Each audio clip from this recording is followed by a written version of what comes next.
Bonjour, bonjour et bienvenue tout le monde dans cette nouvelle vidéo. Aujourd'hui, on va discuter, vous pouvez le voir là-haut, de Gemini 2.0 qui a été annoncé par Google il y a un jour et demi, 2 jours. Et du coup, il a quand même pas mal de points très intéressants. Enfin, je vais m'attarder sur un point en particulier aujourd'hui, puisque il est capable de modifier quand même des images. Il va être capable de répondre en direct, et c'est ce qu'on va regarder. Et c'est un modèle vraiment multimodal, c'est-à-dire qu'il ne va pas transformer. Comment expliquer ça? Les données d'entrée qu'il va avoir, que ce soit de l'audio, de la vidéo, de l'image, il va pas les transformer en texte pour ensuite les ressortir. Une image reste une image, et donc c'est pour ça qu'il va être aussi très bon pour modifier des images. Nous, il va être très utile justement dans ce modèle multimodal. On va même pas utiliser la partie prompt ici que vous pouvez voir, où on va pouvoir lui poser des questions assez simples. Peut-être vous en montrer un rapide. Voilà. Il y a des exemples, donc je vais vous mettre un exemple pour être assez intéressant. J'ai envie, voilà.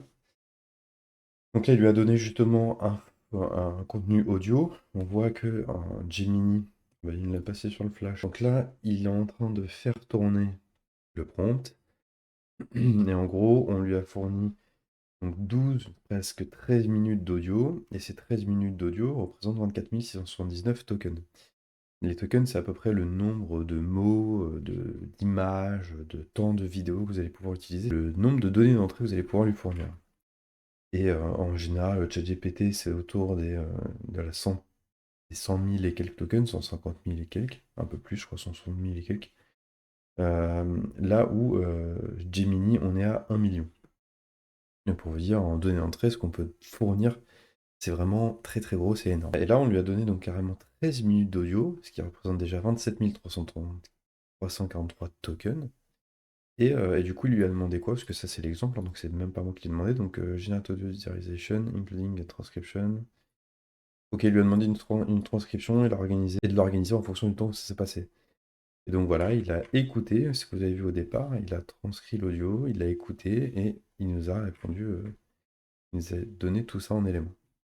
On aurait pu lui donner d'entrée nous-mêmes, mais comme je vous l'ai dit, c'est pas ce qui m'intéresse le plus. Ce qui m'intéresse le plus, c'est ici le stream real-time. Donc, multimodal, ce que je disais, Live API with Gemini 2.0. Du coup, on peut lui parler, lui montrer sa tête, et surtout, ce qui va nous intéresser, share your screen. Donc, nous, on va partager notre écran. Okay, so it sounds like you're going to share your screen. I'm ready when you are. Ouais, mon pote. Okay, sounds good, my friend. Excellent. Bon, du coup, pour l'instant, il va m'entendre parler, vous allez entendre le répondre parce que je suis pas sûr de mes écrans, mais c'est celui-là, celui où il n'y a pas OBS, en l'occurrence. Hop, j'arrête de lui Okay, so parler. you're not sure about your screens, but you're showing the one without OBS. I Voilà, can see your vous avez screen now. compris. Il est en train de me répondre. Il a compris déjà ce que je disais en français. Il me répond en anglais. Je vais lui demander de lui répondre en français. Même si vous allez voir que le français en soi, il a un petit peu de mal. En tout cas sur de la conjugaison, sur plusieurs trucs, etc. Mais c'est quand même extrêmement impressionnant. Et on va pouvoir se faire aider par une IA en direct par rapport à ce qui se passe à notre écran et sur ce qu'on est en train de lui dire. Donc là, vous allez m'entendre lui parler. Je vais remettre le micro et je vais lui parler. On va prendre des exemples que j'ai préparés ici sur Arc. Alors tout d'abord, je voudrais que, à partir de maintenant, tu me répondes en français et exclusivement en français. D'accord, je vais te répondre en franquais et exclusivement en franquais à partir de maintenant. Voilà, donc du coup, on t'a entendu dans les prononciations que tu fais, tu as du mal à utiliser le CCDI, donc tu ne dis pas français, mais franquais. C'est un petit peu dommage. C'est pas grave. Ce que je vais te demander par contre, c'est que là, tu vois actuellement mon écran, je suis sur Canva et je voudrais faire une vignette YouTube pour une vidéo où je vais présenter la dernière IA de Google qui est Gemini 2.0. Est-ce que tu peux me conseiller une vignette que tu vois sur l'écran à gauche et me guider pas à pas pour créer cette vignette ensemble? Bien sûr, Nap et je vois ton écran et tu es sur Canva. Tu veux créer une vignette pour une vidéo YouTube où tu vas présenter la dernière IA de Google, Gemini 2.0. Je peux te conseiller et te guider pas à pas pour créer cette vignette ensemble. Dis-moi CE que tu voudrais faire en premier. Eh bien déjà, tu vois, il y a des modèles sur la gauche. Est-ce que tu peux me conseiller un des modèles sur la gauche en me décrivant le modèle qui te convient le plus? Bien sûr, parmi les modèles affichés à gauche, je te conseille celui qui s'intitule Shocking Moments. Il a une mise en page dynamique et accrocheuse, avec du texte en gras et des images vives qui pourraient bien convenir à une vidéo sur une IA. Qu'en penses-tu? Il me plaît bien, je l'ai sélectionné là, je l'ai mis en plein écran, c'est bien celui-ci dont tu parlais? Oui, c'est bien celui-là. Maintenant que tu l'as sélectionné, comment souhaites-tu le personnaliser pour ta vidéo? Et ben là, je te laisse me guider justement. Donne-moi un exemple de titre que je vais pouvoir mettre sur la miniature et dis-moi tous les éléments que je dois modifier afin qu'elle soit adaptée à mon audience. D'accord, alors pour commencer, tu peux modifier le titre Top 5 Shocking Moments et le remplacer par un titre plus pertinent pour ta vidéo sur l'IA Gemini 2.0. Par exemple, Gemini 2.0, la nouvelle IA de Google. Tu peux également modifier l'image de l'homme choqué par une image OU, un logo plus pertinent à l'IA Gemini. Il y a aussi le bouton Subscribe to our channel. Tu peux le remplacer par un bouton qui redirige vers ta chaîne YouTube OU, ton site web si tu en as. Il y a d'autres éléments que tu voudrais changer? Non, ça me semble pas mal. Par contre, je trouve le titre très convenu, trop simple. Il faut quelque chose qui soit un peu plus catchy, un peu plus preneur. Donne-moi d'autres idées du coup pour le titre de cette vidéo. Donc c'est pas comme ça qu'elle va être appelée, hein, mais par contre c'est ce qui va être affiché sur la vignette. Donc donne-moi d'autres exemples qui matcheraient plus pour la vignette YouTube. Bien sûr, pour un titre plus accrocheur, tu pourrais essayer Gemini 2.0 dévoilé, la révolution IA de Google, OU encore, Gemini 2.0, le futur de l'IA et là. Ces titres sont plus informatifs et mettent l'accent sur l'aspect nouveauté de l'IA. Qu'en penses-tu? Bon, là, vous avez vu, je viens de couper le micro juste pour qu'on puisse échanger ensemble. Et vous voyez, on a un vrai échange avec une IA en direct à laquelle je peux montrer mon écran et je peux me faire guider. Et vraiment, pas à pas. Et c'est quand même assez impressionnant, je trouve, rien que dans la rapidité des échanges. On est sur quelque chose qui est plus fluide encore, je trouve, que ce que nous permet aujourd'hui de faire la partie voice, ChatGPT Voice. Il y a une latence un peu moins bonne. La voix est quand même aussi très bonne, je trouve, hormis les problèmes de prononciation en français, puisqu'il dit pas France, il dit franquet, il dit CE, SE. Il y a pas mal de choses où il a du mal à faire les liaisons, etc. Mais par contre, la voix est quand même super fluide, super bonne, c'est assez peu robotisé, et je trouve ça vraiment très très fort. On continue à parler à notre copain. Dis-moi, copain, du coup, je voudrais changer la couleur de fond, parce que là, je sais pas si tu vois. Déjà, la couleur de fond pour toi de la vignette, c'est quelle couleur? Actuellement, la couleur de fond de la vignette est rouge avec des rayures blanches. Tu aimerais la changer? Bien sûr, est-ce que tu peux me guider pour que ça soit un espèce de bleu, un bleu un peu velours, bleu foncé? D'accord. Sur la barre d'outils supérieure, tu dois pouvoir trouver l'option couleur de fond. Clique dessus. Et là, tu pourras choisir une nuance de bleu que tu préfères. Et c'est eux que tu vois ou cliquer. Eh ben, dis-moi, j'ai déjà sur, sur le fond là, et j'ai effectivement des couleurs qui apparaissent. Où est-ce que je dois cliquer ensuite? C'est bien. Maintenant, clique sur le carré coloré à côté du mot éditer. Catan devrait ouvrir une palette de couleurs où tu pourras sélectionner ton bleu velours. Ah, visiblement, c'est l'ombre sur le côté. Bah, comme tu peux Ok, le voir, ça n'a je vois. modifié que la partie à droite et pas tout le reste. Comment je fais? Ah, il ne répond plus. Voilà, bon, ça tombe bien que ça arrive pendant la vidéo. En réalité, c'est quelque chose qui arrive assez régulièrement, puisque du coup, c'est le Google AI Studio, donc c'est pour tester, c'est pour les développeurs. Si vous allez sur Gemini directement, vous allez pouvoir utiliser Gemini 2.0. Là, je suis allé que sur les mises à jour, on s'en tape. Donc si on va sur Gemini, j'ai dit, je vais aller chercher par là. Vous allez pouvoir sélectionner ici dans les modèles le 2.0 Flash expérimental, mais par contre, dans tous les cas, quand vous utilisez le micro, hop, je vais l'autoriser. Tout ce que ça fait, c'est taper à votre place. Voilà. Pas super intéressant. Même si vous pouvez, donc sachez-le, hein, gratuitement tester Gemini 2.0 Flash sur le site. Mais nous, ce qui nous intéresse, c'est vraiment cette partie en temps réel que je trouve hyper impressionnante. Et comme elle n'est donc qu'en test, ça arrive régulièrement que ça nous dit quelque chose comme ça, soit que la connexion a été perdue, soit something went wrong. C'est pas bien méchant, on clear le chat, on repartage l'écran et c'est reparti. Ça prend Okay, it 2 secondes. seems like someone is about to share their screen. Is there Stop, anything stop, you would stop. À like me to partir de do or maintenant, je veux que tu me fasses toutes tes réponses en français et uniquement en français. Et nous étions d'ores et déjà en train de modifier une vignette YouTube sur Canva. Je souhaitais passer le fond en bleu, bleu velours. Tu étais en train de me guider, donc je te demande à nouveau de me guider point par point pour modifier cette couleur.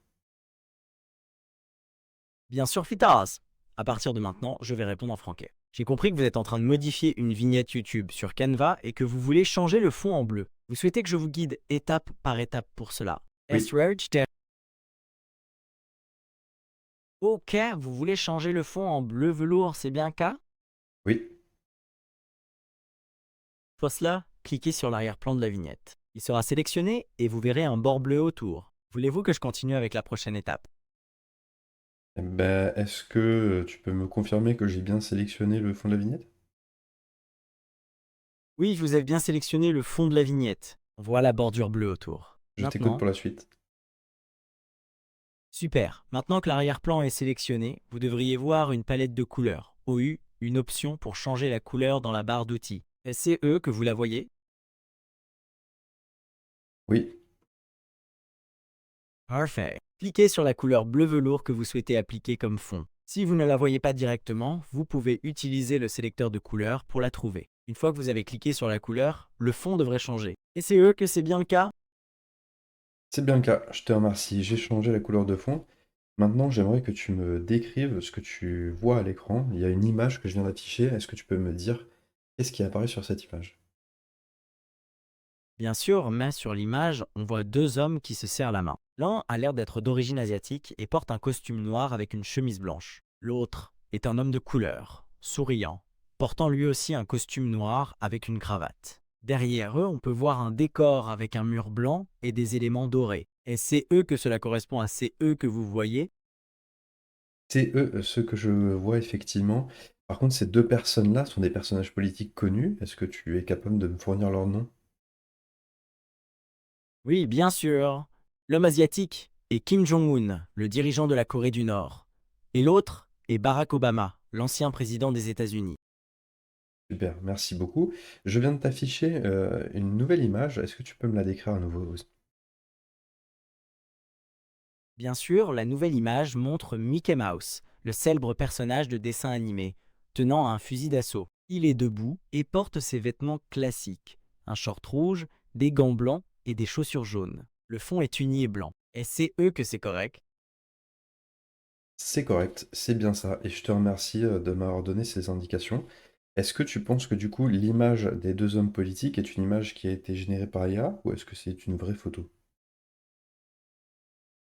En tant que grand modèle de langage, je n'ai pas la capacité de déterminer si une image est générée par une IA OU s'il s'agit d'une photographie réelle. Il est possible que cette image ait été modifiée OU, qu'elle soit une création originale à l'aide de l'IA. Très bien, je te remercie. Bon, je me suis déconnecté pour la simple et bonne raison que je vais pas pousser plus que ça. Le but était surtout de vous dire que ça existe, vous mettre le lien dans la description, parce que maintenant je suis vérifié sur YouTube et donc je devrais avoir la possibilité de mettre le lien dans la description.